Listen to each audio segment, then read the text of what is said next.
Бидний бахархал Булангийн маань энэ удаагийн зочноор за Олимп дэлхийн хос медальтан Монгол улсын гавьяат тамирчин Дорж Нимбөгийн отхон далай өргөд оролцож байна. Монголын спортын топ төрлүүдийн нэг болох боксing спортыг өнөө цагт өнгөлж яваа Ширэн Бэлитэн бол яахын аргагүй олноо Оки нэрээрээ танигдсан Дорж Нимбөгийн отхон далай. Боксing спортоор хичээллэж эхлээд ердөө сарын дараа Дорнод аймгийн аврах шалгаруулах тэмцээнээс мөнгөн медаль хүртэж амжилтын гараагаа эхлүүлж байсан нь одоогоос 13 жилийн тэртээ.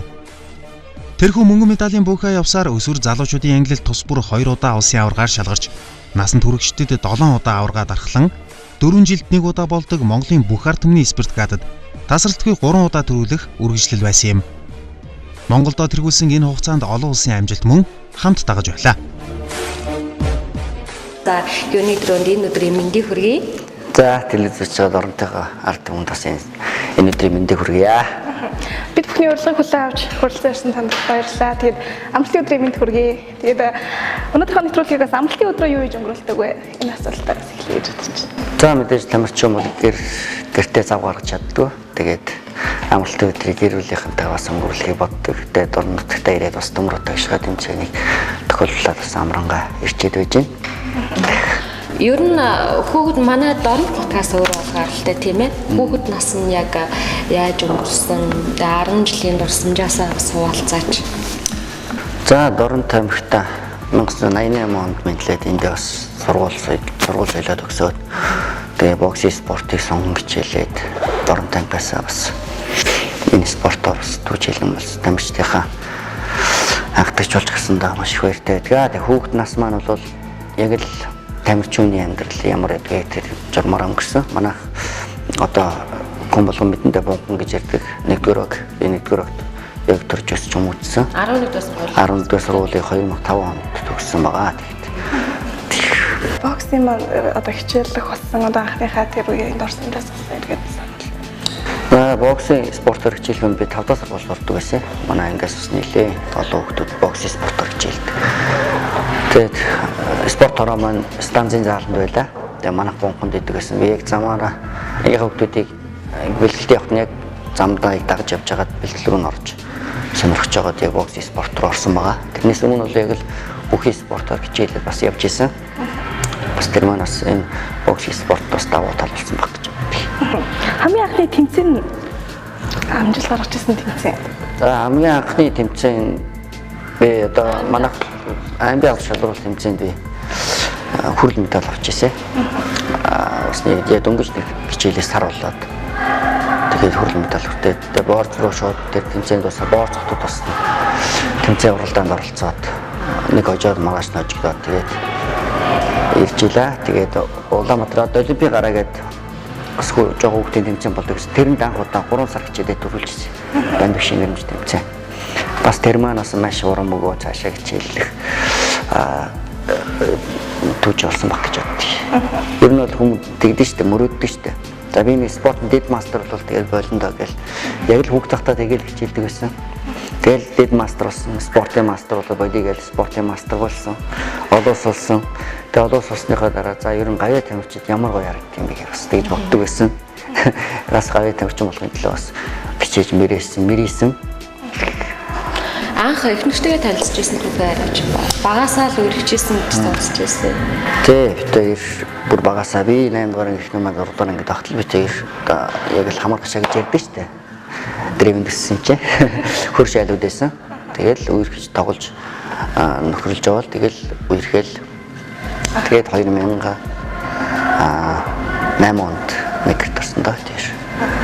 Тэгээд тамирчных нь яг түүхэн бол манай үзэгчдээс нэлээдгүй мэдэх байх. Тэгээд яг хүүхний одоо гэрээд аав ээжийнхаа тухай одоо эхнэр хүүхдийнхаа тухай бас ярил. За миний аав ээж бол Сүхбаатар аймгийн Сүхбаатар суманд төрсөн хүмүүс идгээ. Хааны хүмүүс. Тэгээд томилдоор Дорн тамхит ирээд хоёулаа Дорн тамхихан хэсэг онгоцны бодолд ажиллаж байгаа төвтэй гарсан хүмүүс идгээ. За миний эхнэр бол бас яг унган Дорнтыг бас Дорнод төрсөн. Одоо геодезийн инженер мэргэжилтэй ажиллаад 5-6 жил болсон байгаа. Тэр нь Улаанбаатар хотод суурин амьдарч байгаа. Тийм, ер нь бол Улаанбаатартаа суурин амьдраад дорн нутагтаа нэг улиралдаа нэг ирдэг. Ирчээд нэг 7 онцол буцдаг гэж байна. Боксинг спортоор хичээлэхэд нилээдгүй эрсдэл тийм ээ хүлээдэг шаарддаг тийм айгу хэцүү спорт гэж боддгийг. Танаа аав ээжтэй нь анх одоо яг боксоор хичээлээд боксийн одоо секс дууланд явж байхад юу гэж хэлжсэн бэ? Дэмжижсэн үү? Аав маань бол наваа миний гарыг хайрладаг хүн байсан юм л да. Ер нь бол дандаа нэг юм нөгөө одоо юу гэж ярьдэн шүү дээ. Эсхийс нөгөө юу хоргоны юугаар ингээд бэлээ гэдэг өгсөн. Хүүгийн гарыг даруулж юмсан гэж явдаг хүн байсан. 1996 онд бас өөдөлсөн байгаа. Ээж маань бол мэдээж эмэгтэй хүн бол хүн хамгийн бага хүн тийм эрсдэлтэй спортоор хичээлж байхад бол мэдээж хүн болгон дургуйсан л та. Тэгээ дээр үе чи хүмүүс бокс тоглоод тэнэг болдог юм л да гэж тэгдэг шин шүү дээ. Тийм бол байхгүй. Тэгтээ бол эрсдэлтэй спорт одоо эр хүний эр зөргийг шавхсан тийм ээ. Эмэгтэй хүний хатан зөргийг шангасан гэдэг шиг л бас тийм эр зөргийн спорт болохоор бас хэрийн хүн болгон бас хичээлээд байхгүй спорт л доо. Хүн бол мэдээж дургуйлах нь тодорхой. Мэдээж боксчун амжилт үзүүлээд иргэн дээр ялалт авах бол үнэхээр тамирчууны нэгдүгээрт кайф нах. Кайф гэж боддог. Угаасаа тэгээд ялалтаа байгуулчаад их орондоо ирээд гэр бүлийнхэнтэйгээ уулз бас нэг сайхан амжилт үзүүлчихэд ирээд их төрөхтэйгээ уулз бас нэг кайф гэж боддог тоо. 10 гаруй жил ер нь спортоор хичээлж чинь тийм ээ. Энэ хугацаанд ер нь хамгийн хүнд авч ирсэн бэрхтэл байгаа юу? За, боксинг спортоор яг 15 жил хичээлжлээ. Тий. Тэгээд хүнд авч ирсэн гэмтэл юм бол за хөмсөг задралт бол энэ хүнд. Тий, мэдээж нүүр тий. Одоо миний хөмсөг бол бас нэлээд соригтой болсон. 2008 онд нэг гартаа нэг бэлтгэл авч ирсэн. Тэр бол миний хамгийн хүнд бэлтгэл байлаа. Бас боксоо нэг жил тоглохгүй зөвхөн гүйж хараагаал тэгж өмжиж исэн. Тэгтээ боксоо бүр хаяагүй. Тэр маань ч бас энэ амжилтын бас их усварлсан баг гэж байна. Тэгэхээр энэ бол дорнотыг зорьсон зорилго нь хэм бол 11 сарын 22-наас 26-ны хооронд гай тасгалжуулагч Төмөр Атагшин маань нэрэмжит олон улсын боксинг тэмцээн болж байгаа тийм. Тэгэхээр энэтэй холбоотой бас Төмөр Атагшин тухай асанд ярихгүй өнгөрч болохгүй баг. Тэгэхээр Төмөр Атагш та хоёрын маань анх одоо холбогдчихсэн түүх ямар анх одоо яг хэдэн онд одоо яг хамтарч бэлтгэлээ хийж эхэлж байсан. За 2013 оны 1 сараас би яг боксинг спортоор яг хичээлж ирсэн. Тэгээд тэрнээс хойш Төмөр Атагш удирдлагын дор 2006 он хүртэл Дорнот аймагт үйлдэл сургалтаа хийсэн. Би тэр үед 2005 онд өсчөөд би их сургууль авъя гэж бодоагүй. За энэ спортоор би хоол олж идэх гэж ерөн зорилго тавьсан л да. Тэгээд би нэг жил их сургуульд орохгүй унжиж би Дорнот аймагт үйлдэл сургалтаа хийж агаад тэгээ залуучдын шигшээ огт залуучдын улсын аваргаар төрүүлээд шигшээ огт дуудаж ирсэн. Тэгээд тэрнээс хойш одоо маш олон шигшээгийн дасгалжуулагч нарын гар дээр явж иж бас энэ амжилтанд төрлөө. Бас тэр дасгалжуулагч нарыг бас дуртах болохгүй. Тий.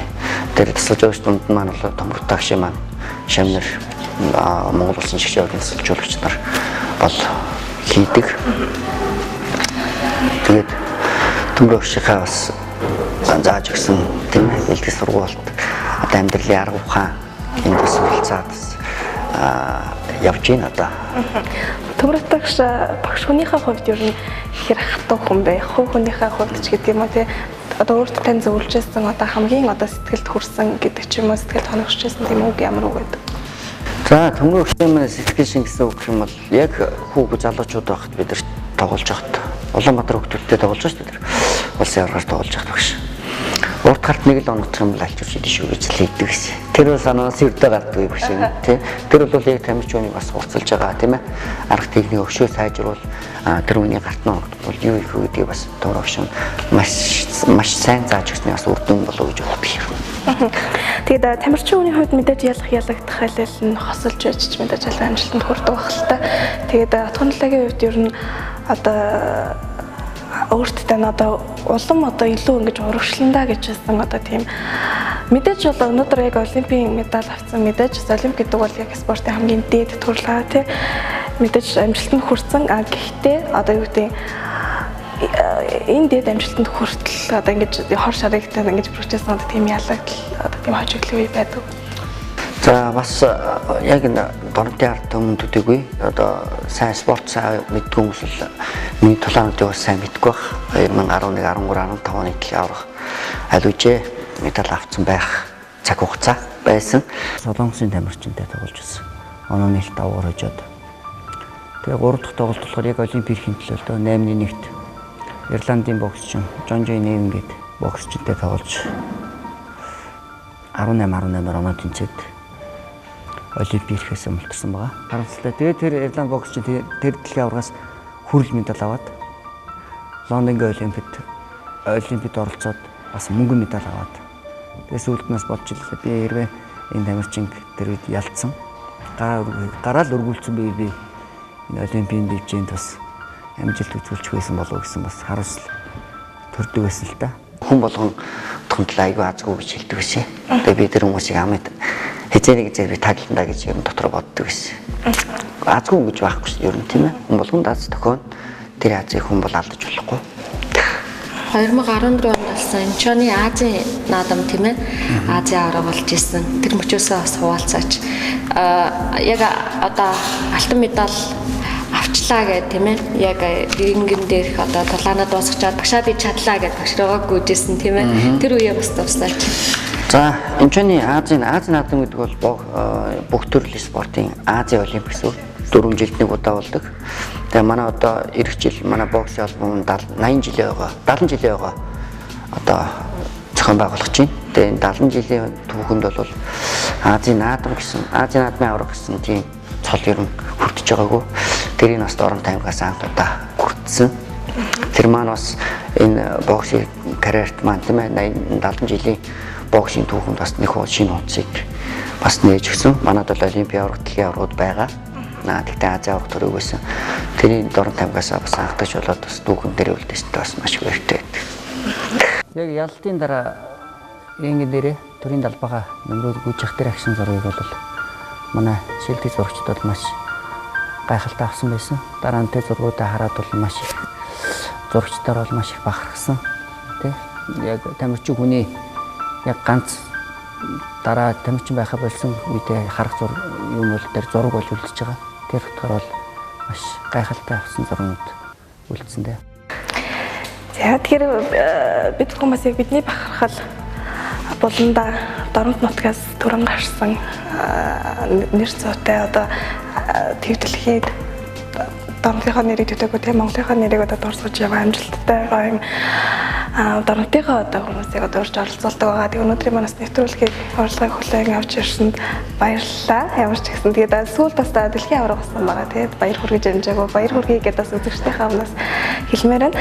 Тэгээд мөн одоо төр одоо сэдвээсээ хазаахад дорнот нутгийнхаа бас тухай ярил ер нь цаашдаа дорноттой ирж амдарна гэж боддгоо. Одоо орон нутгийнхаа ер нь яг залуусын хувьд хөгжлийн хувьд ер нь ямар бодолтой байна?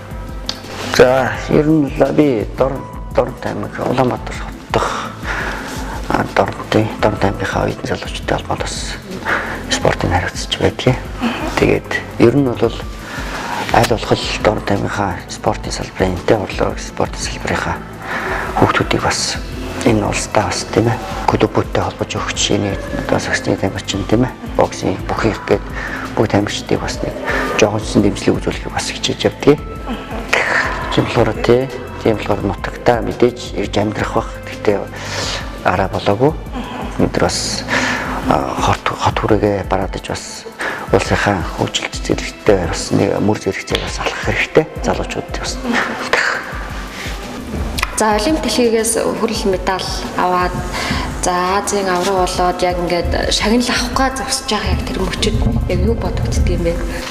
За мэдээж нутаг ус аваад тийм ээ. Би чинь тэмцээнд явуулахында хаан олондоо сайхан суур хүчээд явдаг. Хатаа ирлэндээ би чинь бас тийм ээ загсаа олжоод явдаг. Ер нь бол тэр боломжлол 2014 оноос хойш. Энэ бол юм тийм активник тийм шүтлэмтдэг байхгүй л шүү дээ.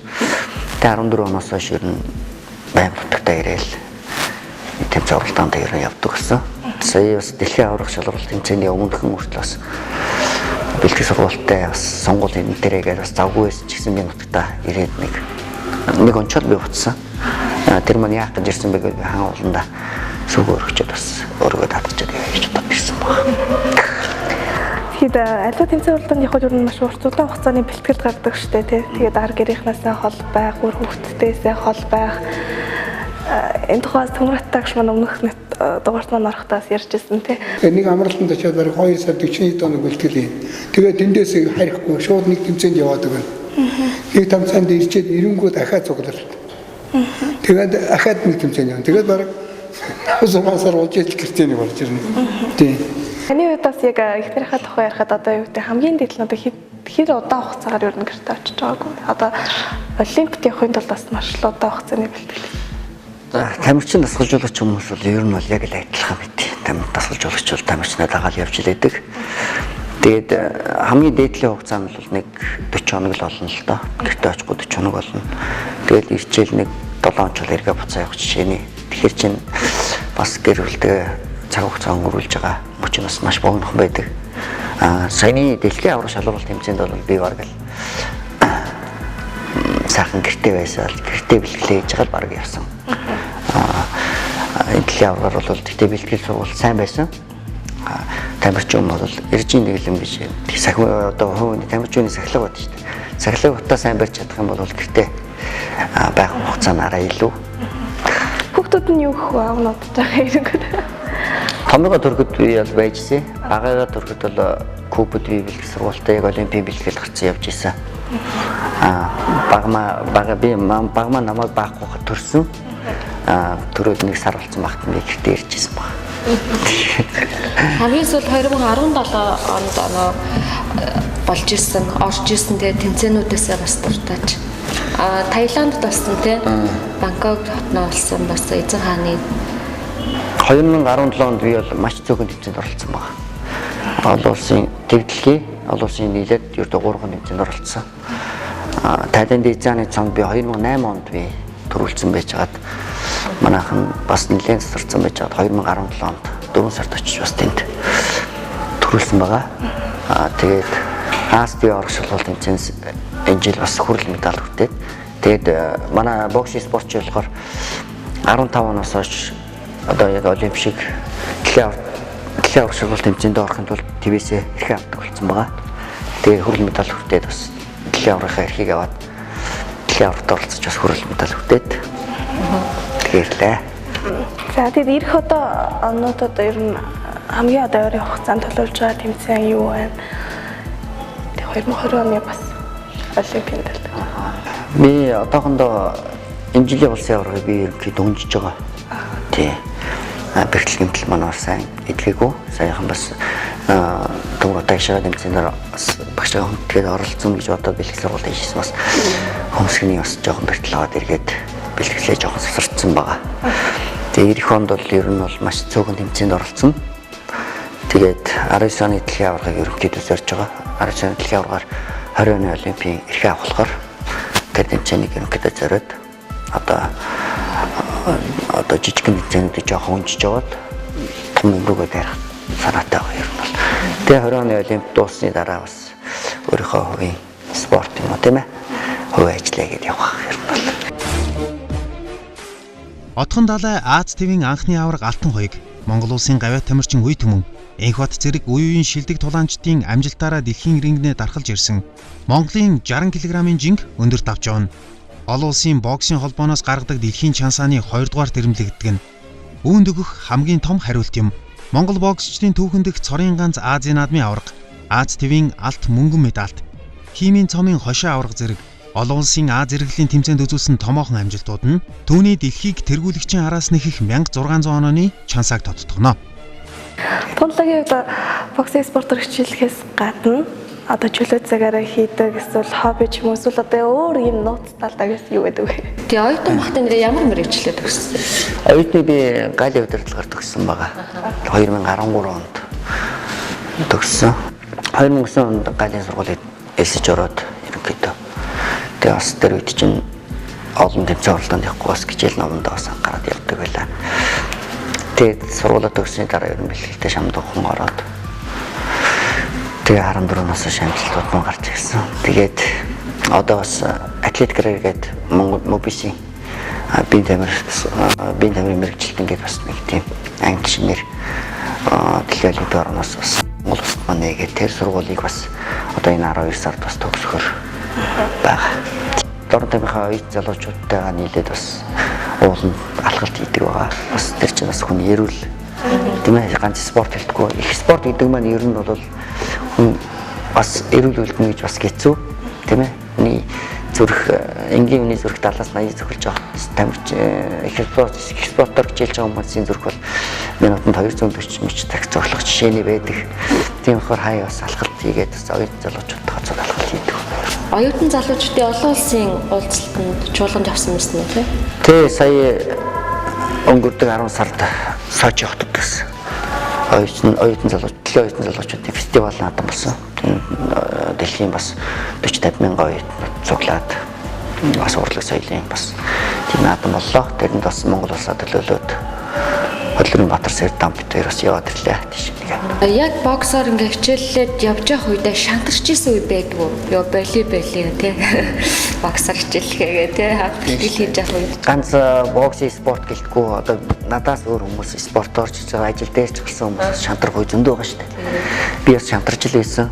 Тэгээд тэр шантарлын ард миний амжилт хүлээж байгаа гэж бодвол урагшаа зүтгэдэг. Тийм болохоор бас хүмүүстэй хэлэхэд тий шантарч болно. Шантарлыг бас тэгтээ давхын тулд өөрөө бас хатан зүрх зөрөгтэй байх хэрэгтэй л гэж хэлмээр.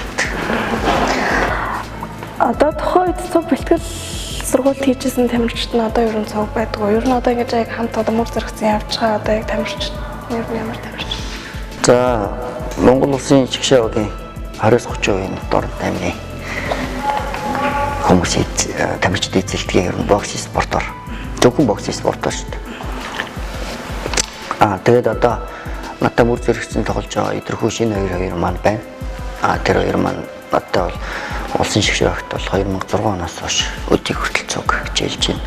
Одоо бол шинэ залуучууд манай Эрдэнэ Төмөр хотын Эрдэнэ ерхшин эмэгтэй шавнар бол Монгол улсын шигшээ багт 3 тамирчид хичээлж байна.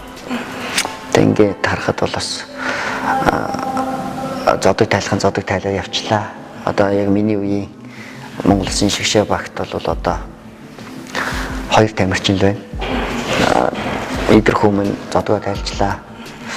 Шинэ хоёр маань одоо 81-т болоод тоглож байна. Одоо тэгэл залуу үе залгамж халаад бас халаагаа өгөл бас өдөр чи дуудахгүй бас явах бах. Өвжөө 30 хүрчлээ. 2016 онд бахаа нэг телевизээр ярилцлагыг чинь сонсч ирсэн. Тэгсэн чинь мэрэгчлээ солих бодолтой байдаг гээд одоо сонирхчдын боксер хичээлдэг штэ. UFC-д бас тоглох тийм өрөөдөлтэй байдаг гэж бас ярианаас ч сонсч ирсэн. Энэ тухаас Монгол хүний бас анхдагч болоод UFC-д гарчих санаа ер нь байгаа. Тэгэх юм бол бас дор таймгаас ч анхдагч тийм ээ. Монгол улсаас бас анхдагч тамирчин болоо UFC-д оролцвол бас арай өөр юм болов. Бас арай боксын спортын хөдөлгөөр шудраг хэн чадж байгаа нь дэш нэг явдаг. Тийм спортлогоор бас ер нь сонирхож ирсэн. Эрсдэл бас өндөр байгаа. Өндөрлөлтөө гэж. Гэхдээ эрсдлийг хүн давж иж бас амжилтанд хүрнэ шүү дээ. Тийм болохоор бас мэрэгжлийн бокс уу UFC гэдэг бас ер нь эргэлзээтэй байгаа. Тий. Ерөнхийдөө бас тийш нэг явах төлөв байгаа.